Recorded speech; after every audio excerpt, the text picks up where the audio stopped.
एक पार्षद और उसका नौकर।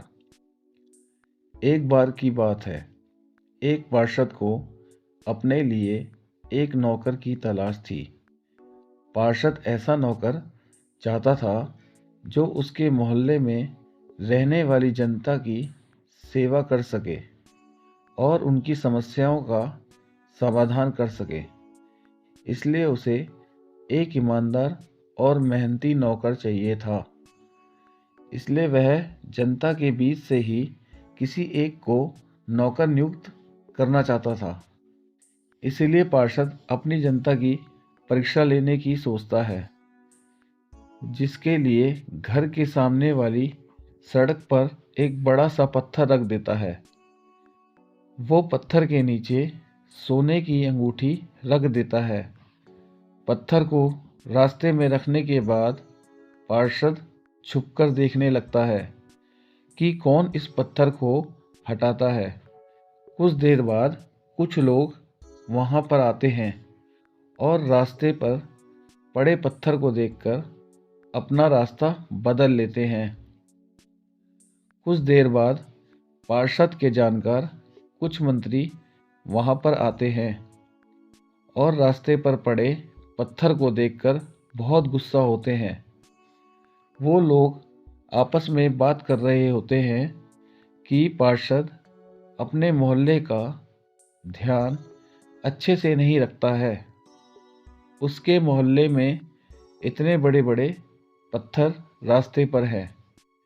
सारी बातें पार्षद छुपकर सुन रहा होता है और मंत्री भी बिना पत्थर हटाए वहाँ से चले जाते हैं। वह पत्थर ऐसे ही 2 दिन तक पड़ा रहता है।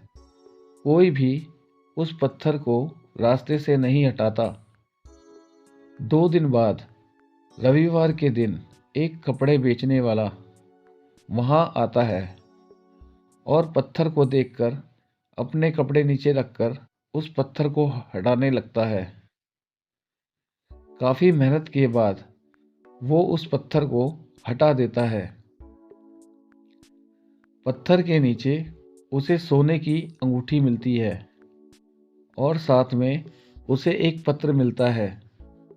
पत्र में लिखा होता है कि ये सोने की अंगूठी पार्षद की तरफ से पत्थर हटाने वाले को इनाम। पार्षद का पत्र पढ़कर कपड़ा बेचने वाला बहुत खुश होता है। पार्षद यह सब देख रहा होता है।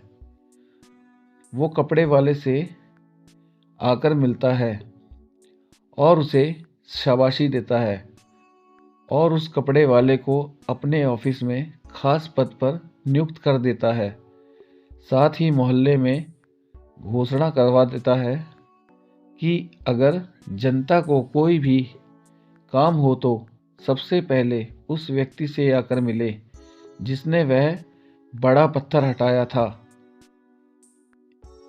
इस कहानी से हमें यह शिक्षा मिलती है कि कभी भी परिश्रम से घबराना नहीं चाहिए। ईश्वर मेहनती और ईमानदार लोगों की हमेशा मदद करता है।